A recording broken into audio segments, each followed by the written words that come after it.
Good evening, dear friends. We are most welcome in my channel Best Biology. Today we are discuss about the structure of DNA. आज का जो हमारा topic है अपने इस channel पे वो है DNA का स्ट्रक्चर।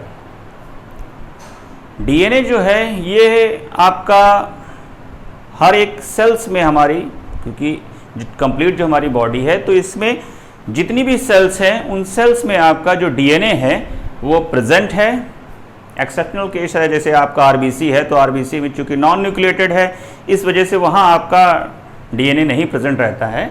अदरवाइज जितनी भी हमारी सेल्स हैं उनमें आपका ये डीएनए प्रेजेंट रहता है। हमारा जो कंप्लीट बॉडी स्ट्रक्चर है, हमारे शरीर की बनावट, बालों का टेक्सचर, हमारा जो भी आपका स्ट्रक्चर है, जो भी हम अपने आप को देखते हैं शीशे के आगे, तो जो भी हमें अपना एक फिजिक दिखाई देता है, ये कंप्लीट इसका जो मैसेजिंग है वो हमारे डीएनए पर कोड है। उसी के अकॉर्डिंग हमारा डेवलपमेंट होता है। डीएनए जो है ये कंप्लीट जो आपका सेल होती है उसकी आपका कंट्रोलिंग यूनिट है, यानी ये बहुत इम्पॉर्टेंट जो है स्ट्रक्चर है। आज का टॉपिक जो है वो बहुत इम्पॉर्टेंट है, तो थोड़ा इसको ध्यान से समझिएगा। जो डीएनए है, डीएनए आपका पॉलीन्यूक्लियोटाइड चेन है। इसमें बहुत सारे न्यूक्लियोटाइड्स एक स्पेसिफिक मैनर में अरेंज रहते हैं और एक बड़ी पॉलीन्यूक्लियोटाइड चेन का निर्माण करते हैं। पॉलीन्यूक्लियोटाइड और न्यूक्लियोटाइड को आप ऐसे समझ सकते हैं, जैसे मान लो ये डीएनए स्ट्रक्चर है तो इसमें आपका एक एक न्यूक्लियोटाइड मिल करके एक कंप्लीट स्ट्रक्चर बनाता है। इसको आप ऐसे समझ सकते हैं जैसे कोई सीढ़ी है हमारे पास, तो उस सीढ़ी में एक एक स्टेप लगा करके हम एक सीढ़ी बनाते हैं कि ये 10 स्टेप की सीढ़ी है, ये 20 स्टेप की सीढ़ी है। तो जो उसका एक स्टेप है वो आपका कहलाता है सिंगल न्यूक्लियोटाइड, और जब वो कंप्लीट कई स्टेप मिल करके एक पूरा एक लैडर फॉर्म कर लेते हैं तो वो कहलाता है आपका पॉलीन्यूक्लियोटाइड। हमारा डीएनए भी कुछ इसी तरीके का है। तो सबसे पहले हम डीएनए के जो डीएनए का निर्माण होता है उसमें जो बेसिक कंपोनेंट यूज होते हैं उनके बारे में बात करते हैं। डीएनए में आपका जो बेसिक कंपोनेंट यूज होते हैं वो 3 टाइप्स के होते हैं। फर्स्ट आपका होता है pentose sugar.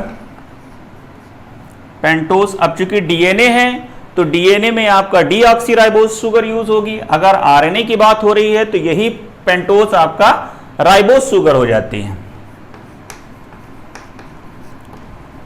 Deoxyribose sugar. Number 2 phosphoric acid.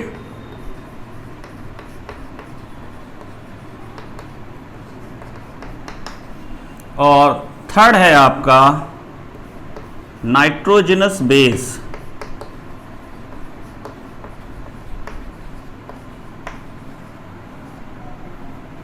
ये 3 कंपोनेंट जो हैं यही आपका बेसिक यूनिट है किसी एक सिंगल न्यूक्लियोटाइड के फॉर्मेशन के लिए। फर्स्ट आपका पेंटोज शुगर, चूंकि आपका हम डीएनए की बात कर रहे हैं तो आपका डीऑक्सीराइबोज शुगर हो जाएगी। अगर आरएनए की बात होती है तो ये राइबोस हो जाता है। सेकंड है आपका फास्फोरिक एसिड। थर्ड है आपका नाइट्रोजनस बेस। नाइट्रोजनस बेस जो है ये फर्दर आपका डिवाइड करे गए हैं 2 सब कैटेगरीज में। नंबर 1 है आपका प्यूरिन्स और नंबर 2 है आपका पिरिमिडीन्स। प्यूरिन्स एंड पिरिमिडीन्स, लेकिन ये प्यूरिन्स और पिरिमिडीन्स फर्दर 2 सब कैटेगरी में डिवाइड है या ये 2 टाइप के होते हैं।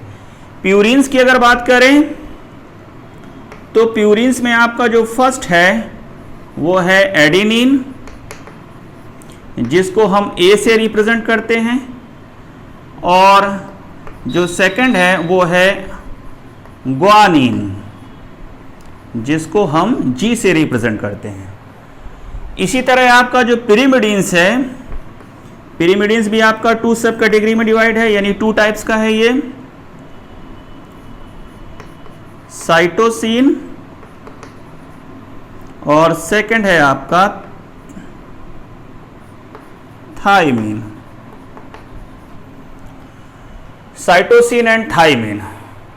फर्स्ट आपका जो कंटेंट इसमें यूज होता है सिंगल पॉलीन्यूक्लियोटाइड बनाने में वो है आपका पेंटोस यानी डीऑक्सीराइबोज शुगर डीएनए के कंटेंट के अकॉर्डिंग। सेकंड है आपका फास्फोरिक एसिड। थर्ड है आपका नाइट्रोजनस बेस।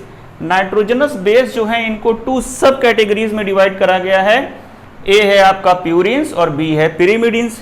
अब जो ए वाला है यानी प्यूरिन्स, तो प्यूरिन्स 2 टाइप्स के होते हैं, एडेनिन जिसको हम ए से रिप्रेजेंट करते हैं, गुआनिन जिसको जी से। इसी तरह आपका जो पिरिमिडिन्स है, पिरिमिडिन्स को आप फर्स्ट है आपका साइटोसिन जिसको हम रिप्रेजेंट करते हैं सी से,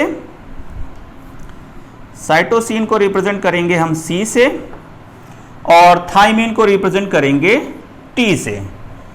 तो इन्हीं कंपोनेंट, यही कंपोनेंट आपको आपस में अटैच हो जाते हैं और एक जो आपका न्यूक्लियोटाइड है उसका निर्माण करते हैं। यहां पर हमको 3 कंटेंट तो खैर याद रहते हैं, यहां पर हमें बहुत कंफ्यूजन हो जाता है नाइट्रोजनस बेस में कि प्यूरिन्स और पिरिमिडिन्स ऐसे तो हमें याद रहते हैं एडेनिन, गुआनिन, साइटोसिन, थाइमीन, लेकिन जब हमको कैटेगरी डिवाइड करनी होती है प्यूरिन्स और पिरिमिडिन्स में तो हम अक्सर कंफ्यूज हो जाते हैं। कंपटीशन में अक्सर ये क्वेश्चन पूछा जाता है प्यूरिन्स और पिरिमिडिन्स और ये काफ़ी कंफ्यूजिंग आपका रहता है। तो इसकी बहुत बेहतर ट्रिक है कि जो पिरिमिडिन्स है, पिरिमिडिन्स में देखिए वाई आया है, ठीक है, तो पिरिमिडिन्स में आपका वाई आया है तो जिस भी नाइट्रोजनस बेस में आपका वाई आएगा तो वो आपका इस कैटेगरी में आ जाएगा। ठीक है, देखिए एडेनिन और गुआनिन दोनों में आपका वाई नहीं आया यानी ये प्यूरिन्स में आ गए। पिरिमिडिन्स में आपका वाई आया है तो साइटोसिन में भी वाई आया है, थाइमीन में भी वाई आया है। तो इसको अगर आप अटैच होकर के याद करेंगे तो आप अपने एग्जाम में कंफ्यूज नहीं होंगे। अब एक बात और कि जो है आपका ये 3 मेजर कंपोनेंट है, पेंटोस शुगर, फास्फोरिक एसिड और नाइट्रोजनस बेस। इसमें से जो स्टार्टिंग के जो 2 कंपोनेंट हैं, अगर केवल इन कंपोनेंट के निर्माण से कुछ आपका बनता है तो ये अगर कोई स्ट्रक्चर बन रहा है जिसमें केवल आपका पेंटोस शुगर और फास्फोरिक एसिड है तो वो आपका कहलाएगा न्यूक्लियोसाइड।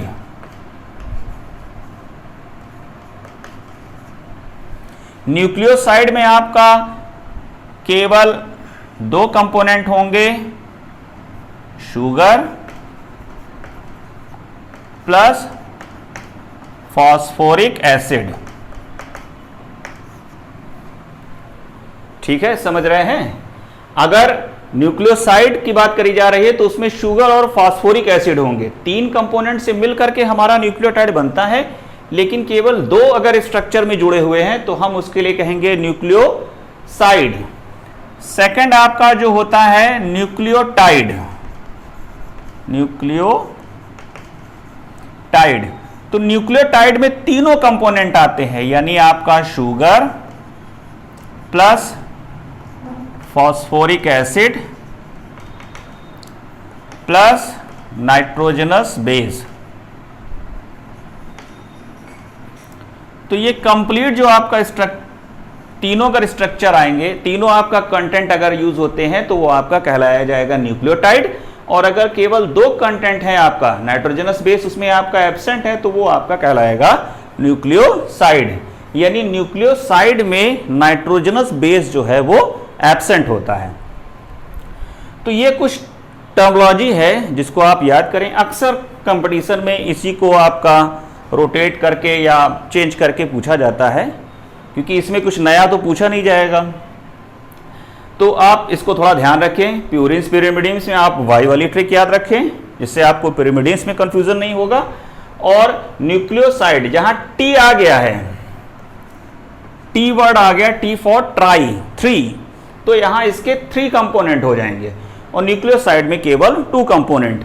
और उसमें जो आपका लास्ट नाइट्रोजनस बेस है केवल वही एब्सेंट होता है न्यूक्लियोसाइड में। यानी न्यूक्लियोसाइड में आपका केवल पेंटोस शुगर यानी deoxyribose sugar plus phosphoric acid, और जो न्यूक्लियोटाइड होगा उसमें आपका पेंटोस यानी deoxyribose sugar plus phosphoric acid plus nitrogenous base. तो अब बात करते हैं इसके स्ट्रक्चर की।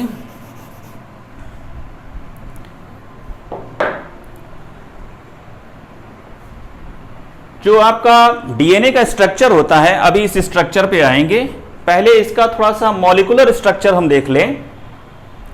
इसमें आपको कुछ काफी टेक्निकल टाइप का दिखाई दे रहा है, तो इस पर थोड़ा सा कंफ्यूज ना होइएगा।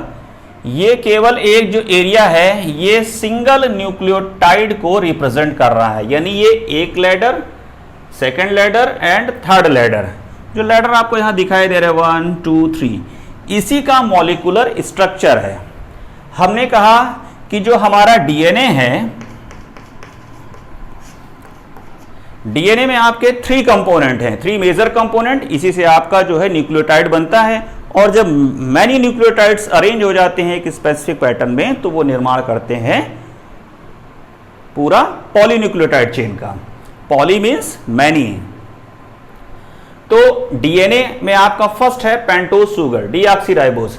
अगर आप इस स्ट्रक्चर में आए, जैसे आप हमने कहा ये एक सिंगल न्यूक्लियोटाइड है, तो इसमें अगर आप देखें तो ये आपको एक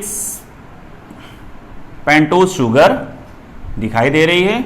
5 कार्बन की पेंटामरिक स्ट्रक्चर है इसका पेंटोज शुगर। इसके साथ अटैच है आपका फास्फोरिक एसिड, सेकंड जो फास्फोरिक एसिड, ये रहा फास्फोरिक एसिड, और इधर फास्फोरिक एसिड, फास्फोरिक एसिड यानी H3PO4। तो पेंटोज शुगर हो गई, फास्फोरिक एसिड हो गया, और थर्ड है आपका नाइट्रोजनस बेस। नाइट्रोजनस बेस आपका होते हैं एडेनिन, ग्वानिन, साइटोसिन, थाइमिन। तो ये जब अटैच करते हैं तो प्यूरिन्स, एक सिंगल प्यूरिन्स आपका अटैच करता है पिरिमिडीन से। ये आपका जो एडेनिन है ये थाइमिन के साथ डबल बॉन्ड से, और जो साइटोसिन है वो ग्वानिन के साथ ट्रिपल बॉन्ड से अरेंज होता है। एडेनिन थाइमिन के साथ डबल बॉन्ड से, चाहे वो AT बोलिए चाहे TA बोलिए, डबल बॉन्ड, CG बोलिए, GC बोलिए, ट्रिपल बॉन्ड। इसके लिए आया था 2 बार, चला गया 3 बार। अब यहां पर आपका जो है जो 3 कंटेंट है, पहला आपका पेंटोज शुगर, फास्फोरिक एसिड और नाइट्रोजनस बेस। देखिए अलग कलर से दिखाया गया है, जैसे A और T है, तो ये नाइट्रोजनस बेस इस वाले चेन का इसके साथ आपका अटैचमेंट जब हो रहा है तो AT के साथ डबल बॉन्ड के साथ अटैच कर रहा है। अब ये आपका जो 5 कार्बन जो स्ट्रक्चर है, इसमें आपका ये 5 कार्बन फास्फोरिक एसिड के साथ जो बॉन्डिंग करता है वो आपका कहलाता है फॉस्फोडाइएस्टर बॉन्ड। जो आपका पेंटोज शुगर है फॉस्फोरिक एसिड के साथ जब बॉन्डिंग करता है तो वो कहलाता है फॉस्फोडाइएस्टर बॉन्ड। और जो पेंटोज शुगर का दूसरा सिरा जुड़ा रहता है आपका नाइट्रोजनस बेस के साथ, तो नाइट्रोजनस बेस जब आपस में जुड़ते हैं तो वो हाइड्रोजन बॉन्ड के द्वारा जुड़े रहते हैं। अब ये आपका एक सिंगल चेन है और ये सिंगल चेन है, ये आपस में कॉइल मैनर में एक दूसरे के एंटी पैरेलल अरेंज हैं। इसमें अगर आप नंबरिंग देखें तो ये 5 कार्बन्स की नंबरिंग दी गई है, 1 2 3 4 और ये 5 कार्बन। तो जो आपका 5th वाला कार्बन है वो फास्फोरिक एसिड के साथ यहां पर जुड़ा हुआ है। ठीक, अब ये 5th कार्बन फास्फोरिक एसिड के साथ जुड़ा हुआ है। अब इसके बाद जो इस चेन का जो 3rd वाला कार्बन होता है वो दूसरे फास्फोरिक एसिड के साथ जुड़ा हुआ है। इसी तरह इस वाली चेन का जो 5th कार्बन है वो इस फास्फोरिक एसिड के साथ जुड़ा होगा और जो 3rd कार्बन है वो इस फास्फोरिक एसिड के साथ। अगर आप देखेंगे तो 1 2 3 4 ये 5th carbon, 1st carbon, 2nd carbon, 3rd carbon, 4th carbon and 5th carbon. 5 carbon की ये श्रृंखला होती है, पेंटामेरिक स्ट्रक्चर होता है, इसीलिए इसको पेंटोज शुगर कहते हैं। तो इसका 5th कार्बन ऊपर वाले आपका फास्फोरिक एसिड से अटैच है और जब दूसरी साइड अटैच होगा तो 3rd कार्बन से अटैच होगा। इसी तरह यहाँ 5th कार्बन से ये फास्फोरिक एसिड अटैच है और यहाँ पर आपका 3rd कार्बन से, ये 5th कार्बन से अगर नीचे होगा तो यहाँ पर अटैचमेंट जो होगा वो 3rd कार्बन से होगा। इसी तरह अगर आप यहाँ पर देखें तो ये इसका 3rd वाला एंड जो है वो खाली है अब अगर यहां पर इसमें देखें आप नीचे, तो ये आपका 5th कार्बन से नीचे अटैच है और यहां पर आपका ये इधर 5th कार्बन से अटैच है। 1 2 3 4 5 5th कार्बन के साथ फास्फोरिक एसिड अटैच है। इसी का जो दूसरा सिरा है वो आपका 1 2 3 कार्बन वाले से अटैच है। 4 5 वाले कार्बन 1 2 3 कार्बन से आपका ये अपर वाला अटैच है और 4 5th कार्बन ये रहा, 5th कार्बन से आपका ये फास्फोरिक एसिड अटैच है। इसका सिरा 1 2 3 कार्बन से अटैच है और 4 5 5th कार्बन से नेक्स्ट सिरा अटैच है। 3 बेसिक कंपोनेंट हैं आपका pentose sugar, phosphoric acid, nitrogenous base, जो कि आपस में बॉन्डिंग करते हैं। अब यहां पर जो आपका शुगर है वो फास्फोरिक एसिड के साथ बनाती है फास्फोडाइएस्टर बॉन्ड, इसको आप याद रखिएगा। और जो आपका नाइट्रोजनस बेस है उनके बीच जो बॉन्डिंग होती है वो आपकी होती है हाइड्रोजन बॉन्डिंग। अगर आप फास्फोडाइएस्टर में बॉन्ड में देखें तो ये आपका P जो है वो डबल O के साथ POO इस टाइप की कुछ बॉन्डिंग कर रहा है। अगर आप केमिस्ट्री में ध्यान दें तो COO जहां पर आता था तो वहां पर हम एस्टर वर्ड यूज करते थे। यहां फास्फोरस आ गया है तो फास्फोडाइएस्टर, यानी ये एस्टर वाली बॉन्डिंग है, इसको थोड़ा सा ध्यान रखें। और ये जो 5 कार्बन की जो श्रृंखला है तो ऑक्सीजन के बाद यहां से नंबरिंग स्टार्ट होती है 1 2 3 कार्बन, 4th कार्बन और 5th कार्बन ये रहा ये। तो ये 5th कार्बन से आपका अपर सिरा अटैच होता है और उसी का 3rd कार्बन से दूसरा सिरा। ये पूरी चेन बनती चली जाती है। इसको आपका 5 डैश एंड या 5 प्रोप एंड कहते हैं और ये आपका 3 डैश एंड। इसी तरह आपका ये 5 डैश एंड और ये 3 डैश एंड होगा। ये 1 2 3 4 ये होगा आपका 3 डैश एंड और ये होगा आपका 5 डैश एंड।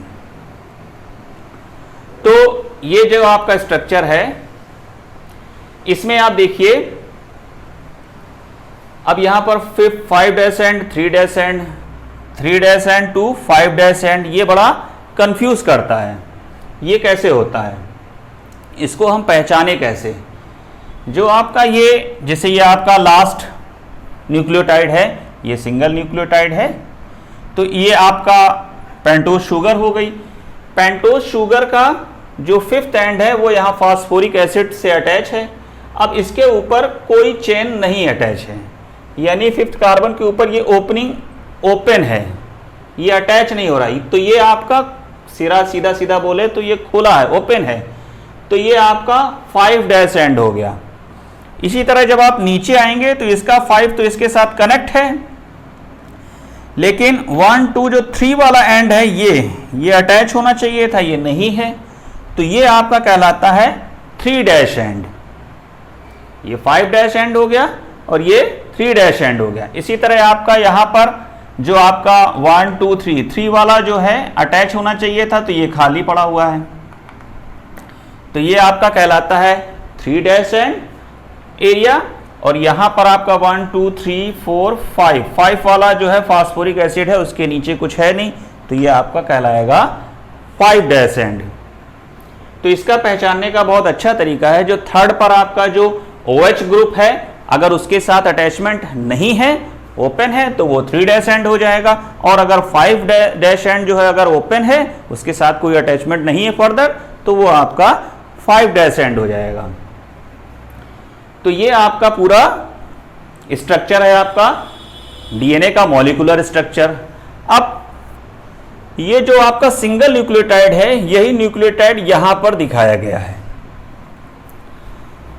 ये जो आपका डीएनए का स्ट्रक्चर है, डीएनए के स्ट्रक्चर में 2 पॉलीन्यूक्लियोटाइड चेन होती हैं, 2 जो एक दूसरे के एंटी पैरेलल अरेंज होती हैं, एक प्रकार से ट्विस्टेड होती हैं। ये मॉडल जो है ये बेसिकली आपका बी डीएनए है।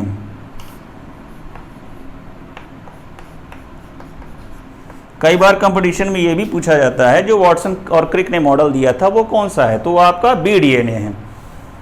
ये मॉडल दिया था आपका JD वाटसन और FSC क्रिक ने 1953 में ये मॉडल आपका प्रपोज किया था। इस मॉडल के अकॉर्डिंग एक ये ऐसी सेंटर में इमेजिनरी लाइन ली गई है, उस इमेजिनरी लाइन के एंटी पैरेलल दो पॉलीन्यूक्लियोटाइड चेन एक दूसरे के एंटी पैरेलल ट्विस्टेड फॉर्म में अरेंज रहती हैं। ये आपका 1 और 2 ये दो पॉलीन्यूक्लियोटाइड चेन है और ये नाइट्रोजनस बेस की पूरी बॉन्डिंग दिखाई गई है। ये जो आपका सेंटर में ली गई है लाइन ये इमेजिनरी लाइन है, ये होती नहीं है, एक इमेजिन करा गया है कि सिंगल पे जैसे आपका जो सीढ़ी बनाई जाती है किसी पिलर पे तो वो ऐसा ट्विस्टेड फॉर्म में अरेंज करके बनाई जाती है, ठीक वैसे ही ये DNA स्ट्रक्चर लिया गया है। ये आपका जो है राइट हैंडेड होता है। राइट हैंडेड का मतलब अगर आप राइट हैंड लें और उसको सामने ऐसे रखें स्ट्रक्चर के तो ये आप देखिए ये ऐसे यानी ये ऐसे अरेंज करता हुआ यानी ये ऐसे ऊपर जाता है। ये वाला स्ट्रक्चर जो है ये आपका ऐसे अरेंज, ये चूंकि ये आपका 2D है तो उतना क्लियर नहीं बता पाएंगे। अब ये देखिए आपका ये आया है, ये आपका ऐसे अरेंज करते हुए जा रहा है ऊपर की तरफ और दूसरी जो उसी चेन है उसी के एंटी पैरेलल, जैसे ये आपका ये वाली चेन है, ये वाली देखिए पूरा जा रही है ये ऊपर तक और जो दूसरी है उसी के एंटी पैरेलल नीचे आ रही है, यानी 3 to 5 एंड जा रहा है ऊपर और ऊपर से आपका 3 to 5 एंड नीचे आ रहा है। तो ये आपका DNA स्ट्रक्चर है। इसमें आपका दो पॉलीन्यूक्लियोटाइड चेन नाइट्रोजनस बेस से अरेंज रहती हैं। राइट हैंडेड अगर आप लगाएं तो ये राइट हैंडेड जैसे रोटेशन ऐसे ऊपर की तरफ ऐसे बढ़ता हुआ हमें इमेजिनरी लाइन पर दिखाई देता है। इनके बीच में आपका नाइट्रोजनस बेस की बॉन्डिंग होती है। ये नाइट्रोजनस बेस अपने पैटर्न के अकॉर्डिंग A डबल बॉन्ड से T के द्वारा यानी एडेनिन थाइमिन से और C यानी साइटोसिन गुआनिन से ट्रिपल बॉन्ड के द्वारा पूरा का पूरा आपस में हाइड्रोजन बॉन्ड से कनेक्ट रहता है। अब अगर इसमें आप ग्रुप्स को देखें तो एक माइनर ग्रुप्स हमें मिलता है और एक मेजर ग्रुप्स। तो जो मेजर ग्रुप देखें जैसे आपका ये वाली पॉलीन्यूक्लियोटाइड चेन है तो ये मैक्सिमम टर्न यहां पर ले रही है, उसके बाद ये फोल्ड हुई मैक्सिमम टर्न यहां पर, तो ये आपका जो हुआ ये मेजर ग्रुप हुआ। तो एक जो मेजर ग्रुप है तो वाटसन और क्रिक के अकॉर्डिंग एक मेजर ग्रुप के बीच का जो डिस्टेंस है वो होता है 334 एंगस्ट्रॉम। इसको कहीं बुक में आपका नैनोमीटर भी लिखा हुआ है तो नैनोमीटर में जो भी एंगस्ट्रॉम में डिजिट है उसको 10 से डिवाइड कर दीजिए तो जो 34 एंगस्ट्रॉम बोलिए या 3.4 nm यानी नैनोमीटर। अब 1 जो आपका ग्रुप है उसमें आपका होता है 34 एंगस्ट्रॉम। तो जो आपका सिंगल ग्रुप हो जाएगा, सिंगल ग्रुप में आपका सिंगल जो आपका न्यूक्लियोटाइड होगा सिंगल के बीच की जो आपका डिस्टेंस होगी वो आपका हो जाती है, ये यहां पर दिखाई गई है 3.4 एंगस्ट्रॉम। यानी अगर आप सिंगल में देखेंगे तो आपको ये डिस्टेंस मिल जाएगी 3.4 एंगस्ट्रॉम या इसको अगर नैनोमीटर में तो 0.34 nm नैनोमीटर। मेजर ग्रुप में टोटल आपका 34 एंगस्ट्रॉम रहता है और सिंगल न्यूक्लियोटाइड के बीच में जो डिस्टेंस होता है वो 3.4 एंगस्ट्रॉम होता है। तो अगर आप डिवाइड करके देखें तो एक मेजर ग्रुप में आपको मिलेंगे 10 पॉलीन्यूक्लियोटाइड, यानी एक मेजर ग्रुप में आपका 10 पॉलीन्यूक्लियोटाइड चेन्स होती हैं, 10 न्यूक्लियोटाइड चेन्स, मतलब आपका 10 न्यूक्लियोटाइड्स हमें 34 एंगस्ट्रॉम में यानी एक मेजर ग्रुप में आपका 10 जो न्यूक्लियोटाइड्स हैं वो मिलते हैं। अब इसकी थिकनेस की बात करें, जो टोटल थिकनेस है आपका वो होती है 20 एंगस्ट्रॉम या 2 nm नैनोमीटर। अब जाहिर सी बात है जब फुल आपका 20 है तो हाफ हो जाएगा 10 यानी 1 nm। तो ये आपका वाटसन और क्रिक ने मॉडल दिया था ये आपका पूरा इसका मॉलिक्यूलर स्ट्रक्चर है। मेजर ग्रुप में आपका 10 बेस पेयर्स होते हैं, 10 न्यूक्लियोटाइड्स आपस में होते हैं। अगर आप सिंगल में निकालेंगे तो आपका जो सिंगल के बीच की जो डिस्टेंस है तो वो 3.4 होती है। उसके अकॉर्डिंग आपका जो मेजर ग्रुप है उसमें 10 न्यूक्लियोटाइड्स निकलेंगे। अब डीएनए जो है अलग अलग टाइप्स के होते हैं, ए डीएनए, बी डीएनए, सी डीएनए, जेड डीएनए। तो इनके बारे में डिस्कशन हम किसी नेक्स्ट वीडियो में कर लेंगे।